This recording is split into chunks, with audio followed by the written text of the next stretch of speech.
Alright, so this Knife Thoughts video is going to be on this knife. This is the Tidioute Cutlery by Great Eastern Cutlery, number 861219, oil-filled jack in sucker rod wood. So you can see it's the 86 pattern. This is a new pattern for this year. It has a clip point blade, that's the 1 designation, and then it has 2 blades, and it's made in 2019. So let's take a look at it.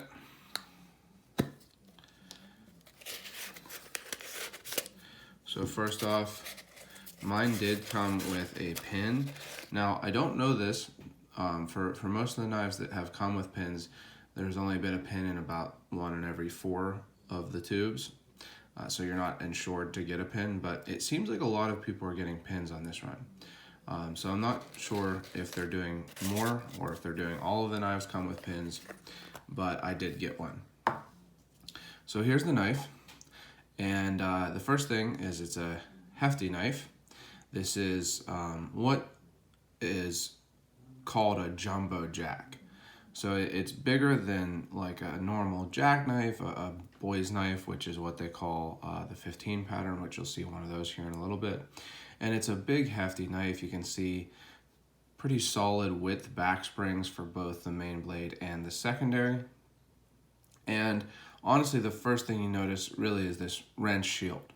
So this was somewhat of a surprise. Great Eastern Cutlery has done wrench-shaped shields before, but they did a different shape. I think it's a monkey wrench that they did. And I think it's cool. It fits the pattern well. Again, this is the oil-filled jack. Great Eastern Cutlery is in Titusville, Pennsylvania, where the oil industry was started in America. Supposedly they had been, drilling for oil other places or finding oil other places and using it before the Drake well in Titusville. But the Drake well is considered to be the first well purposefully drilled for oil. So it really fits in with the history, the local history, the wrench shield, but even more so is the handle material. So like I said, this is oil sucker rod wood. So what is oil sucker rod wood?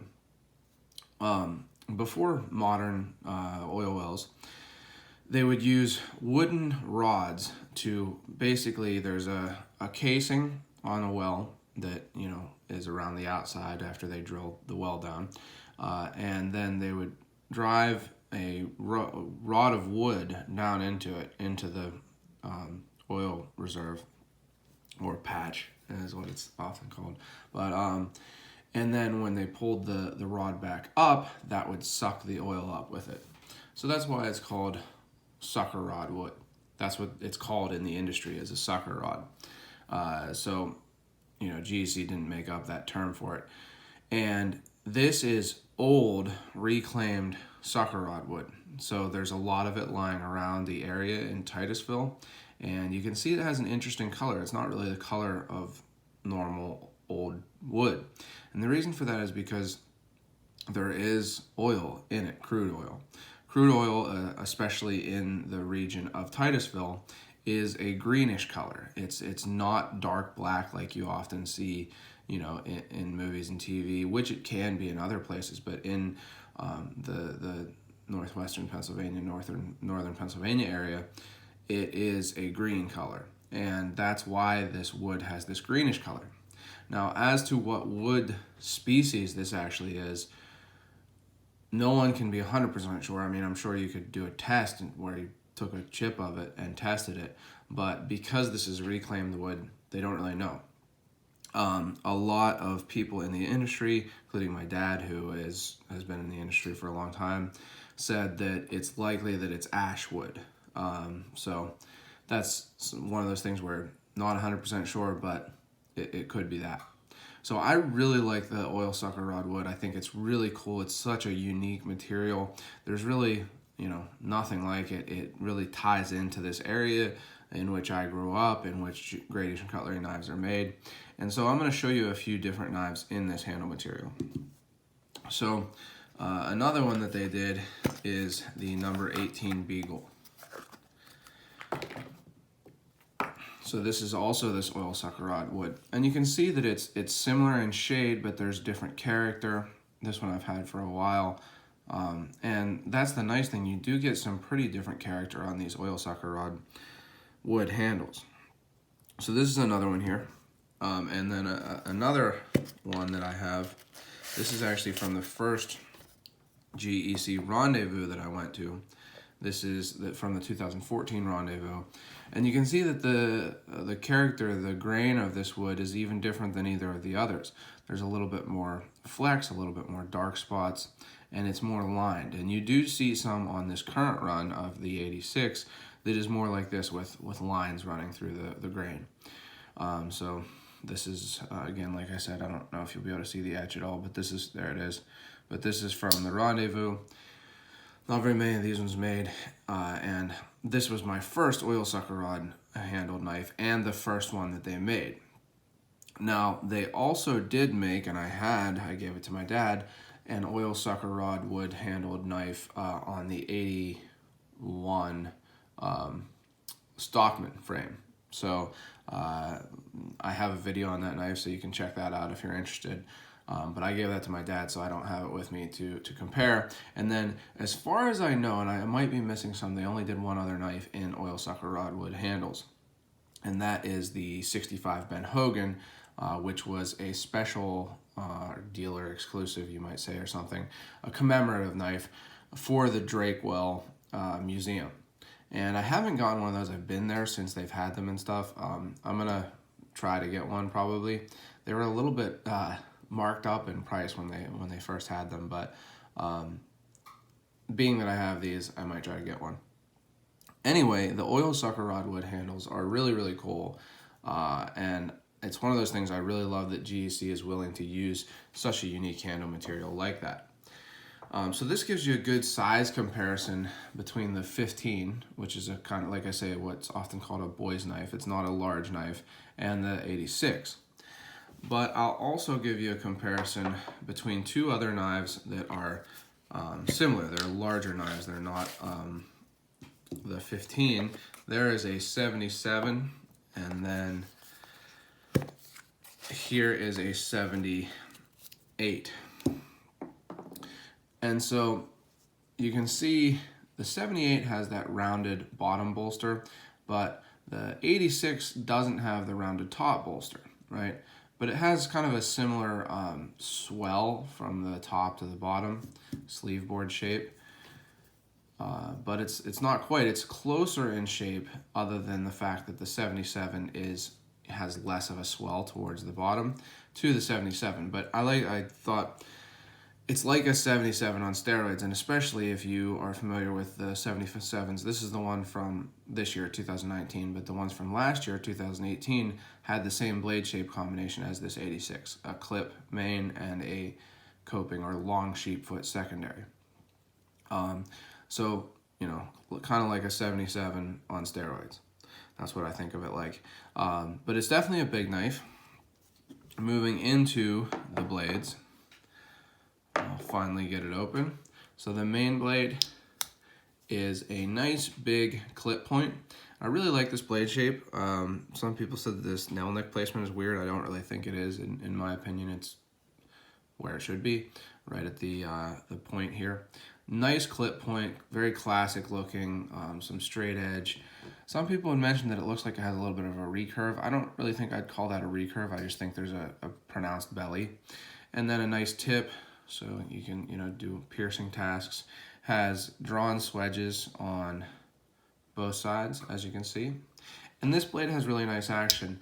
You can see it snaps to the half stop and then snaps closed. And I'd say it's right around a 5 pull. It's not too strong, not too weak, and nice action. And as always, I really haven't had any gradation cutlery knives that came with blade play in the side-to-side position. I have had some lockback GECs that had a little bit forward to back, but no blade play. And the secondary blade, which is on the pile side rather than the mark side, which I like, and is the same as the 77s from 2018, is a long, slender sheep foot.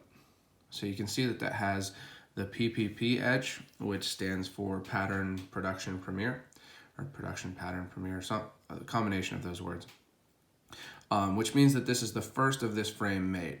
So it's the first handle material of this frame made. And I do think that sometimes they've put it on all the Tidioutes, but basically it's the first time that this frame has been made. And this blade also right around a 5 pull, really nice action, nice and smooth. I haven't even oiled this. It actually came with really nice action and not too much gunk, like sometimes they do come with some gunk in there. So I really like the blades. I think that these blades make for a great practical combination. You can do a lot of work with this size clip point. You know, you could do food prep, you could do carving, whittling, all kinds of stuff like that. And then this nice long sheep foot is going to be really great for pull cuts, you know, cutting paper, opening boxes, and everything like that. So I think that this is a really great blade shape combination for a using knife. Speaking of the blades, they're both perfectly centered and neither tip is proud, so I'm really happy with that. And as far as I can tell, there's no blade wrap at all. So really happy with that. As you know, if you see my videos, often drop the kicks. I don't need to on this one, which I'm really happy about. So really nice centering. As for the fitting, the shield is fit really well. This is kind of a complicated shield shape, and it's fit well, so that's really cool. The handles are, the transitions between the handle material and the bolsters are nice and smooth. Now, one thing, these bolsters are satin, and let me see if you can tell the difference here. The bolsters on the Beagle here are polished, and I mean, I've had this knife for a long time and carried and used it and stuff, so it's been polished since getting it, but you can see a little bit of a difference there. It's not as super easy, but you can see a little bit of a difference. Some people don't like the satin bolsters, some people do. This is, as far as I can remember, my first gradation cutlery knife with satin bolsters, and I'm not really like having a super strong opinion either way. As a user, I think that it probably is a good thing because it'll show scratches and thumbprints and stuff less. But I don't have a strong opinion on it. It's something where I think that's just a personal thing, whether you like it or not. As for the back springs, there's a tiny, what looks like, I think it's actually just that the back spring is a little bit, maybe slightly, it's not really low. So that must be a tiny little gap, but let me open it up and just check real quick. You can only see the ever slightest sliver little of light, but it's not something that I think even most people might notice. Just a tiny little gap there. And again, I think this would make a great user, so on that it wouldn't matter at all. As for the back springs being flush, they're nice and flush at close. Pretty much flush at half stop and flush at open on the main blade. Again, flush at close. A little bit high on half stop for the secondary, and then pretty much flush at the full open. So really cool knife. I got this one pretty much because of the oil sucker rod wood, but I like it a lot more than I expected. It's hefty. It feels heavy even for its size, and I'm not exactly sure why that is. It is a hefty knife. It's a bigger knife for a jack, but I do really like it. And this is the first of the patterns to come out, which doesn't always happen. I often get a Northfield and can't make my video till the end of a run. This is the first to come out, and you still will be able to get these. I'm gonna post this video as soon as I can so that this information gets out. But what Gradation Cutlery has been doing is they've been shipping in batches, right? So a dealer will get 5, 10, 15 knives and sell those, and they usually do sell out relatively quickly, but that's not all that they're getting. So, you know, they'll get another batch, and I've seen dealers get as many as 4 batches. So, you know, I think you'll still be able to get one of these upon posting this, and aside from that, remember that this is not a special factory order. It's not a dealer exclusive, so you can get these from pretty much any of the dealers. I got this specific one from JSR Sports and More. But there are a lot of good dealers. It's hard for me to name them because I've had good experiences with a whole lot of dealers. JSR Sports and More, Blue Creek Cutlery, Collector Knives, Knife Ship Free. Let's see. Yeah, I mean, those are ones that I mostly buy knives from. I hear a lot of good things about other dealers also, and I do have. I actually only have one knife from Kiefer Cutlery Classics, but I have one from them. So there are a lot of dealers that you can get gradation cutlery knives from, and I think sometimes people forget that there are a lot. They focus on just the few big ones. Again, two of the biggest ones, if not the two biggest ones, are other than like GP Knives and Blade HQ and stuff like that gets them. I don't typically buy from them. I like to buy from the smaller companies and stuff. But two of the older, I guess, gradation cutlery dealers are Knife Ship Free and Collector Knives. And those are the ones that a lot of people kind of assume are the best way to get it. And I'm not saying anything negative about them at all. Like I said, I've had really great experiences from both of them. But there are other options. So keep that in mind, and I think you'll be able to get one of these if you want. But there's also going to be several others. So the natural canvas micarta, which also have this shield, are shipping now. They're going, out to dealers and stuff. Then there's going to be Oily Creek bone. Basically, it's a bone that's dyed with some dark dye on the top. Nice looking and stuff. And then there's going to be the Northfields with the tortoiseshell acrylic, which is going to be really cool. And there is at least one SFO on this frame. But just something to keep in mind, I think you will be able to get an 86 if you want one. It's not a small run, so you should be able to get one. And I think you should, especially if you like this shield, because it is on all of the Tidioute ones as far as I know. And if you want a nice big hefty jackknife with a nice blade shape combination, I think this new 86 oil filled jack will be a good option for you. So I hope you're able to get one if you want one. Don't forget to check out knifethoughts.com, where I post articles on knives like this. And don't forget to follow me on social media at Knife Thoughts, both Instagram and Facebook. That's where I post most often. And of course, subscribe to my channel here and hit the bell for notifications so you see when I post new videos. And as always, don't forget to go out and do good.